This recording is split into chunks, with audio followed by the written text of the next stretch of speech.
কথা একটু পৰিস্থিতি আহিয়ে পৰা নাই কাৰণ আমাক মাতাই নাই তাত আৰু লোকঢাক কৰাটো একো নাই তৰতা দল বুলি মই অখিল গগৈৰ ষ্টেটমেণ্টটো দেখিছিলোঁ আৰু মইতো ফেচবুকত শ্বেয়াৰো কৰিছিলোঁ হয় নিশ্চয় 17টা দলটো মানে মই আজিলৈ বুজি নাপাওঁ 17টা দল মানে বেলেগ ৰাজ্যৰো দল আহিছে নেকি আৰু ইয়াতে নমস্কাৰ পলিটিকেল বাৰ্তালৈ স্বাগতম জনাইছোঁ ষ্টুডিঅ' মজিয়াত মই গিয়াছুদ্দিন আহমেদ কেইদিনমানৰ পূৰ্বে সোণাপুৰৰ আতিথ্য ৰিজৰ্টত অনুষ্ঠিত হৈছিলে বিৰোধী ঐক্যমঞ্চৰ এখন সভা কিন্তু সেই সভাত বিৰোধী ঐক্যমঞ্চৰ সকলোবোৰ ৰাজনৈতিক দল একত্ৰিত হৈছিলে অসম জাতীয় পৰিষদ ৰাজ্য দলকে আদি কৰি প্ৰায় 17টাকৈ ৰাজনৈতিক দল একত্ৰিত হৈছিলে য'ত মূল ভূমিকা গ্ৰহণ কৰিছিলে ভাৰতীয় জাতীয় কংগ্ৰেছ দলে কিন্তু এই বিৰোধী ঐক্যৰ যি সভা অনুষ্ঠিত হৈছিলে এই সভাত কিন্তু উপস্থিত নাছিল বা উপস্থিতি গ্ৰহণ কৰা নাছিলে তৃণমূল কংগ্ৰেছৰ প্ৰতিনিধি দলক দেখা পোৱা নগ'ল এই বিৰোধী ঐক্যমঞ্চৰ সভাত আমি এই সম্পৰ্কে অধিক তথ্য জানিবৰ বাবে আমি ফোনযোগে সংযুক্ত হৈছোঁ তৃণমূল কংগ্ৰেছৰ নেতা দুলুহ আহমেদ ডাঙৰীয়াৰ সৈতে প্ৰথম কথা বিৰোধী ঐক্যমঞ্চৰ মিটিং কোনে কৰিছে কি কৰিছে এইটো জাষ্ট মই সংবাদ মাধ্যমতে দেখিছোঁ হয় এতিয়া তথাপি আমি সদায় আমাৰ এটা ষ্টেণ্ড আছিল যে আমি বিজেপি বিৰোধী হিচাপে আছোঁ আৰু তৃণমূল কংগ্ৰেছটো ভাৰতৰ ভিতৰত আটাইতকৈ বিজেপিৰ পিছতে হয় বিৰোধীৰ সৰ্ববৃহৎ বিধায়ক আৰু সাংসদ থকা দল হয় এইটো দাতাই কৈ আছে ঠিক আছে হয় আমাৰ যিকোনো সিদ্ধান্ত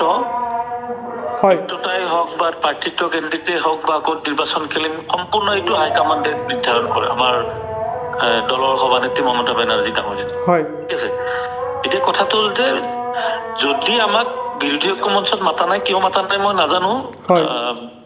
যদি মাতিলে আমি কথাটো হাইকমাণ্ডক অৱগত কৰিলো যে বিৰোধী ঐক্যমঞ্চ আমাক মাতিছে বিজেপি বিৰোধী হিচাপে হয় আমি কি কৰিম তেতিয়া যদি হাইকমাণ্ডে ক'লে হয় যে ঠিক আছে যাব লাগে কথা পাতিব লাগে তেতিয়া আমি কথা পাতিলো হয় আৰু যদি কয় যাব নালাগে আমি নগলো হয় কিন্তু যিহেতু আমাক মাতাই নাই সেইকাৰণে আমি পাৰ্মিশ্যন লোৱাৰ কথা আহিয়ে পৰা নাই আৰু নেতৃত্ব লোৱা বিৰোধী ঐক্যমঞ্চৰ অসম জাতীয় পৰিষদ বা অজিত ভূঞাৰ দল বা অখিল গগৈৰ দল গোটেইবিলাক মিলিলে CPI মিলিলে দুজনে বিধায়ক আছে তেখেতসকলে 17টা দল বুলি মই অখিল গগৈৰ ষ্টেটমেণ্টটো দেখিছিলোঁ আৰু মইতো ফেচবুকত শ্বেয়াৰো কৰিছিলোঁ 17টা দলটো মানে মই আজিলৈ বুজি নাপাওঁ 17টা দল মানে বেলেগ ৰাজ্যৰো দল আহিছে নেকি আৰু ইয়াতে ক'ৰবাত মানে যিটো সঁচা ক'ব লাগে আৰু অখিল গগৈটো এজন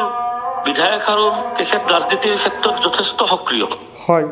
17টাটো এই ভাষাটো মানে বন্ধ কৰিব লাগে আৰু আমাক যদি নিমন্ত্ৰণ কৰে বিৰোধী মই এতিয়াও কৈছো আমি বিজেপি বিৰোধী বুলি আছো আমি সিদ্ধান্ত দিব নোৱাৰো আমি লগালগ হাইকমাণ্ডক সুধিব লাগিব যে বিৰোধী ঐক্যমঞ্চৰ সভাত আমাক মাতিছে আমি কি কৰিব যাব লাগে নে কথা পাতিব লাগে নে নালাগে হাইকমাণ্ডে আমাক সিদ্ধান্ত দিব নোৱাৰে এইটো আমি কিন্তু সেইটো কথা এইটো পৰিস্থিতি আহিয়ে পৰা নাই কাৰণ আমাক মাতাই নাই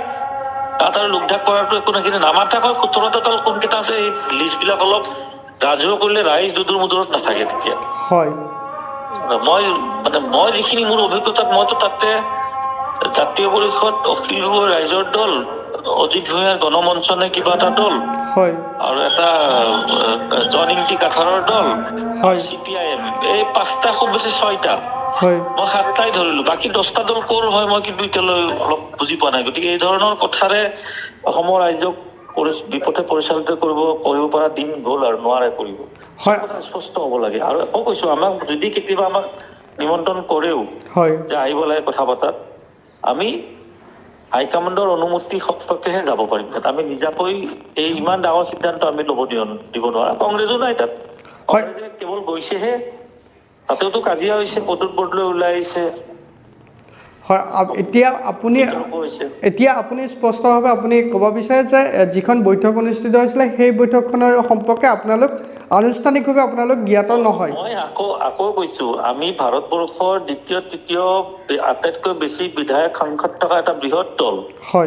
যদি বিজেপি বিৰোধী শক্তি হিচাপে আমাকে যদি ধৰা নাই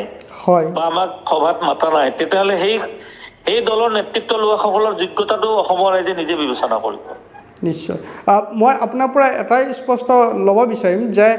আপোনালোক আনুষ্ঠানিকভাৱে জ্ঞাত নহয় যে বিৰোধী ঐক্যমঞ্চৰ সভাখনত আপোনালোকক যিখন সভা অনুষ্ঠিত হৈছিল আপোনালোক জ্ঞাত নহয় আনুষ্ঠানিকভাৱে ইয়াতো মই এইবিলাক বিষয়ত নাযায়, মাতা নাই আৰু এইটো চিম্পুল সাধাৰণ ভাষাত ক'ব লাগিব, আমাক কোনো মাতা নাই বিৰোধী ঐক্যমঞ্চৰ পৰা। নিশ্চয় নিশ্চয় আমাক আকৌ কৈছো মাতিলেও আমি এইটো পাৰ্মিশ্যন লৈহে যাব লাগিব বা পাৰ্মিশ্যন দিলেহে আমি যাব পাৰিম। আমিতো আৰু হাইকমাণ্ড থকা দল এটা, আমি এইটো তেনেকুৱা নহয় যেতিয়া তেতিয়া যে সভা কৰি কেনে যিকোনো কথা ক'ব। হয়, আপোনালোকৰ পৰৱৰ্তী 26ক লৈ আপোনালোকে তৃণমূল কংগ্ৰেছে কি ধৰণে পৰিকল্পনা গ্ৰহণ কৰিছে বা প্ৰাৰ্থিত্ব যিহেতু বিষয়টো এই মুহূৰ্তত উপস্থাপন হৈছে বা এক সামাজিক মাধ্যমতো বিশেষভাৱে চৰ্চা হৈছে, আপোনালোকে তৃণমূল কংগ্ৰেছে কি ধৰণে 26ৰ নিৰ্বাচনটো আপোনালোকে গুৰুত্ব সহকাৰে গ্ৰহণ কৰিব? 26ৰ নিৰ্বাচনটোতো ফাইনেল, এতিয়া আমাৰ ছেমি ফাইনেল হিচাপে আমি পঞ্চায়ত ইলেকশ্যন আৰু BTAD ইলেকশ্যনত আমাৰ দলীয় প্ৰাৰ্থী থাকিব। হয়, আজি আমাৰ জিলা কমিটিবোৰ ঘোষণা হৈছে, আপোনালোকে মানে যিটো আমাৰ নেশ্যনেল টুইটাৰ পেজ, হয়, মমতা বেনাৰ্জী ডাঙৰীয়ানীৰ অফিচৰ পৰাই চলে, হয়, তাত আমাৰ আজি 21খন জিলা সভাপতি নিযুক্তি দিছে। হয়, আৰু সেই 21খন জিলা সভাপতি নিযুক্তি দিছে আৰু ছেকেণ্ড পৰ্যায়ত বাকীখিনি যিখিনি আছে আমাৰ দিব। হয়, গতিকে আমি যিবিলাক আমাৰ নিযুক্তি হৈছে সেইবিলাক কাগজৰ নিযুক্তি নহয়, আমাৰ সংগঠন আছে তাত কাম কৰিছে বাবে আমি নিযুক্তি দিছো। হয়, বাকীখিনিত আমি আৰু অলপ কাম কৰিব লগা আছে, বাকী যি 15-12খন যি ডিষ্ট্ৰিক্ট আছে, হয়, কিন্তু আমি পঞ্চায়ত নিৰ্বাচন আৰু BTADৰ কাৰণে আমি সম্পূৰ্ণ সাজু। হয়, আৰু এই দুটা নিৰ্বাচনৰ ওপৰত আমাৰ ভোটৰ পাৰ্চেণ্টেজৰ ওপৰত নিৰ্ভৰ কৰি আমি অহা বিধানসভাত দলীয় প্ৰাৰ্থী প্ৰক্ষেপ কৰিম। হয়, নিশ্চয় দিলোঁ। কোনোবাই এলায়েন্সত মাতে নামাতে সেইবিলাক বিষয় লৈ আমি এতিয়ালৈ মূৰ গামা, আমাৰ নিজা শক্তিত আমি নিৰ্বাচন খেলিম। আকৌ কৈছো যে ভাৰতবৰ্ষৰ দ্বিতীয় সৰ্ববৃহৎ বিধায়ক সাংসদ থকা দল, হয়, গতিকে আমি বেলেগৰ অনুমতি বেলেগৰ আমন্ত্ৰণৰ কাৰণে ৰখি থাকিব লগা নহয়। হয়, দুলু আহমেদ ডাঙৰীয়া, আপোনাক ধন্যবাদ জ্ঞাপন কৰিছোঁ আপুনি এইখিনি সময় আমাক প্ৰদান কৰাৰ বাবে। পলিটিকেল বাৰ্তালৈ আমি প্ৰতিগৰাকী দৰ্শকক এই মুহূৰ্তত আমি আপোনালোকক ধন্যবাদ জ্ঞাপন কৰিছোঁ বাতৰিটো সম্পূৰ্ণ কৰি আপোনালোকে চোৱাৰ বাবে।